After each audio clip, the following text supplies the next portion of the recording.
WhatsApp guys, कैसे हैं सारे। और बहुत बहुत बधाइयाँ लीग जीतने के लिए, क्योंकि 3 साल में 2 बार हम लोगों ने लीग जीता है। और इसका यही मतलब है कि आप बार्सिलोना को कभी राइट ऑफ नहीं कर सकते, है ना। तो इमोशंस बहुत सारे हैं, मजे भी करना है, सेलिब्रेशन भी बंद नहीं हो रहा है, और इसीलिए वीडियो डालने में थोड़ा सा लेट हो गया है। तो इसी बात पे अगर चैनल पे नए हैं तो प्लीज सब्सक्राइब करना, लाइक करना, शेयर करना, और कमेंट में बताना आपको सबसे अच्छा कौन सा गोल लगा था, आपको इस पूरा सीजन में सबसे अच्छा मोमेंट कौन सा लगा था। तो शुरू से शुरू करते हैं। जब इस क्लब में कुछ भी नहीं सही जा रहा था, जब जावी हर्नांडेस को हम लोगों को अलविदा बोलना पड़ा बहुत ही अनप्रेसिडेंटेड सर्कमस्टेंसेस के अंदर, तब हम लोग को ये लगा था कि कौन अगला वो मैनेजर होगा जो इस क्लब को फिर से वो ऊंचाई पे ले जाएगा। क्या ऐसा कोई होगा भी जो इस क्लब को इतने जल्दी विदाउट बजट प्रॉपर हम लोगों को थोड़ा सा भी सक्सेस दिला पाएगा। इसीलिए जब सीजन का शुरुआत हो रहा था, जब हैंसी फ्लिक को अपॉइंट करने का बात चल रहा था, क्योंकि देखिए जोआन लापोर्ता को हमेशा से चाहिए था एक जर्मन फिलोसफी वाला मैनेजर, ठीक है। और इस साल मैं पहले से बोल रहा था बार्सिलोना के लिए ये एक कल्चरल शॉक था, क्योंकि जिस आइडियोलॉजी से हम लोग बिलोंग करते हैं, जिस आइडियोलॉजी में हम लोग फुटबॉल खेलते हैं, उस आइडियोलॉजी से जर्मन आइडियोलॉजी बहुत डिफरेंट है। तो ये पहला एक कल्चरल शॉक था। और दूसरा था, ये लिख के लीजिए आप लोग, ये एक नया दौर होने वाला है बार्सिलोना में, जहां पे हम लोग स्पेन के बाहर अच्छे कोच को वेलकम करेंगे, जो नेसेसरीली स्पेनियार्ड नहीं होगा, ठीक है, उसका कोई स्पेन से रूट नहीं होगा, लेकिन नया और बेहतरीन और एग्रेसिव फुटबॉल लाएगा बार्सिलोना में। तो ये दौर उस लिए भी बहुत इंपॉर्टेंट है, क्योंकि हम लोग फाइनली वो स्पेनिश बायसनेस से बाहर जा रहे हैं। तो एक ऐसा माहौल जब बन ही गया था, तब हम लोग को सबको लग रहा था कि भाई एम्बापे तो आ ही गया रियल मैड्रिड में, और इस बार हम लोग का कुछ हो नहीं सकता। लेकिन तब स्टेप इन करते हैं हैंस डाइटर फ्लिक, जिसका अपॉइंटमेंट लेके बहुत जनों ने बहुत सवाल उठाए।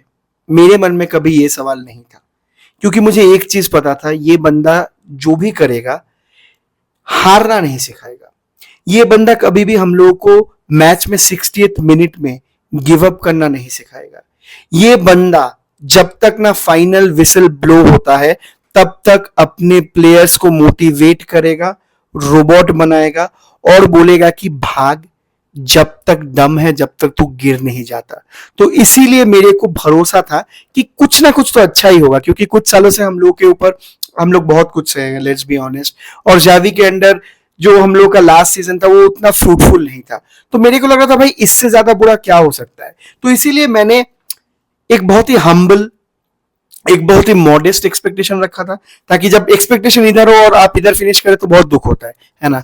तो मैं एक्सपेक्टेशन नहीं सेट किया था यहाँ पे कि भाई मेरे को 2 टाइटल दिलवा दो, डोमेस्टिक हम लोग 3 खेलते हैं, 2 टाइटल दिलवा दो, और चैंपियंस लीग में भाई कुछ ना कुछ करके सेमीफाइनल तक दिलवा दो। मेरा यही मोटिव था कि सेमीफाइनल तक जाने के लिए, क्योंकि उसमें रेवेन्यू बहुत अर्न होता है ना।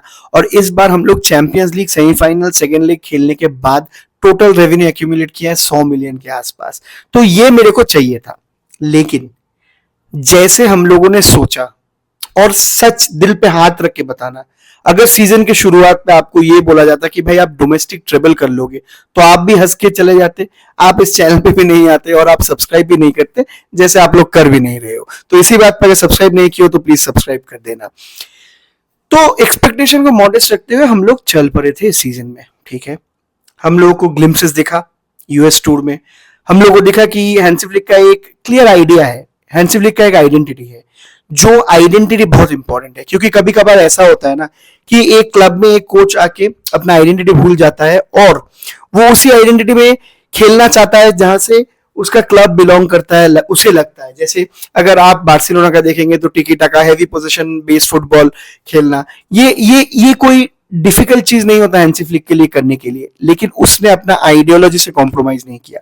उसको चाहिए हेवी मेटल फुटबॉल, उसको चाहिए गंग हो अप टॉप प्रेसिंग, उसको चाहिए क्विक टर्न अराउंड, उसको चाहिए हाई डिफेंसिव लाइन, और वो वही करते गया। और लास्ट में जब लास्ट स्पेनियोल का मैच होने के बाद, हम लोग टाइटल रैप अप करने के बाद जब उससे पूछा गया कि आप इतना हाई डिफेंसिव लाइन क्यों खेलते हैं, क्यों इतना रिस्क लेते हैं, ये वो फलाना ढकाना, बंदे ने गिव अप नहीं किया। बंदे ने सिर्फ इतना बोला कि भाई हम लोग हाई डिफेंसिव लाइन खेलते हैं, इसीलिए हम लोग गोल भी इतना मारते हैं। जो सच है।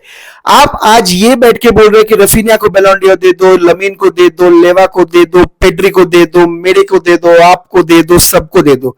कैसे बोल पा रहे हैं? क्योंकि हम लोग इतना अट्रैक्टिव फुटबॉल खेल ले चुके हैं, हम लोग इतना अटैकिंग फुटबॉल खेलते हैं, इसीलिए आप लोग बोल पा रहे हैं। और यही एनेबल करता है जब आप एक हाई डिफेंसिव लाइन खेलते हैं, क्योंकि जब पिच दोनों हिस्सों में बटा होता है और आपके जो डिफेंडर्स है वही ओपोनेंट के हाफ लाइन में खड़े रहते हैं, तो आपको बॉल विन करना बहुत ईजी होता है। और आप जितना easily up top of the ground ball win करेंगे, आपको उतना क्विक टर्नओवर मिलेगा, आपको उतना क्विक टर्न अराउंड मिलेगा, और आपके गोल करने के चांसेस उतने ही बढ़ जाएंगे। तो बंदे को हैट्स ऑफ कि उसने अपना आइडेंटिटी नहीं खोया। उसने ये नहीं देखा कि मीडिया क्या सोचेंगे, और ये बहुत प्लस पॉइंट है हैंजी फ्लिक के लिए, क्योंकि उसको स्पेनिश नहीं आता। तो ये जो मीडिया लोग जो गन फैलाते हैं ना स्पेन में, इससे उसको कुछ लेन देन नहीं है भाई, कुछ नहीं है। मस्त मौला है, जो मर्जी वो करता है, ठीक है, और रखता है गुदा। और प्लेयर्स को भी यही नॉलेज उसने इंपार्ट किया, है ना। एक ऐसा टीम जिसका एवरेज एज ही आप देखेंगे, अगर शेज़नी लेवांडोव्स्की को हटा देंगे ना, तो 22 से 25 रहेगा इसका एवरेज एज। सबने तो यही बोला था ना कि नहीं हो पाएगा, ना कर पाएगा कुछ, ये एवरेज एज से तो एक्सपीरियंस ही नहीं है, कैसे कुछ होगा। लेकिन किया भाई, उन्होंने किया। जिस टाइम जिस प्लेयर को स्टेप अप करना था, उस टाइम उसने स्टेप अप किया। जिस टाइम जिसको जो बोला गया था, उस टाइम उसने वही किया। लमीन यमाल को लेके एक क्रिटिसिज्म हो रहा था कि इंटर मैच में जब 2 मिनट 20 सेकंड बाकी था, तब वो जाके साइड लाइन में टाइम थोड़ा वेस्ट कर सकता था, है ना, टैक्टिकल प्ले में। लेकिन वो नहीं किया, है ना, वो नहीं किया। लेकिन इस वाले मैच में किया, एस्पेनियोल वाले मैच में, अगर आपको याद है तो साइड लाइन में बॉल लेके चला ही गया था। लेकिन जब बेहतरीन पास देखा पेड्री का आते हुए, तब उसने उसको पास खिला दिया, वरना वो तो ये भी सीख गया था।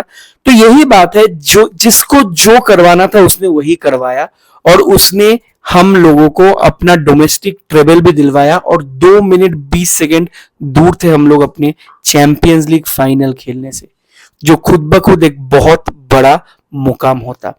तो इसी के साथ थोड़ा सा रिकैप कर लेते हैं एस्पेनियोल के साथ अपना डर्बी को लेके।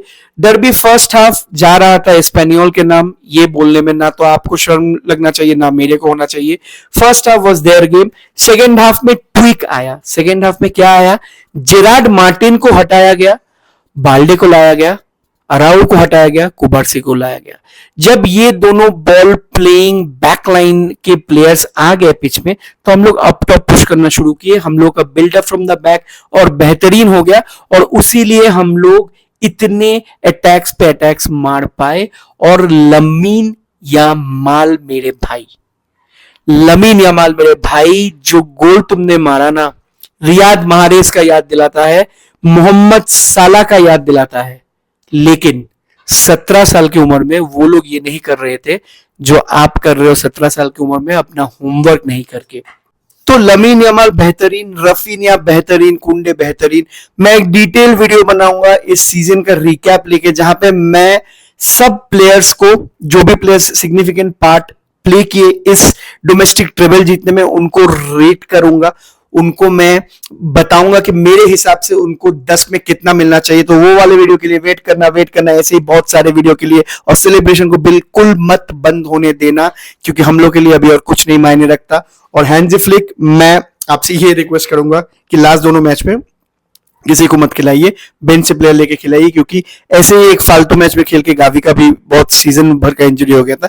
तो ये मैं नहीं चाहता, क्योंकि नेक्स्ट सीजन हम लोग गियर अप होंगे, नेक्स्ट सीजन हम लोग और स्ट्रांग होंगे, नेक्स्ट सीजन हम लोग और बेहतर कुछ करेंगे, क्योंकि बेंचमार्क अभी ऑलरेडी इधर है, तो इससे ऊपर ही कुछ करना पड़ेगा।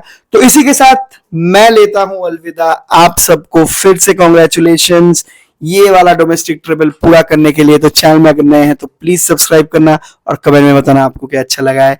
तब तक के लिए विस्का एल Barca more than a club.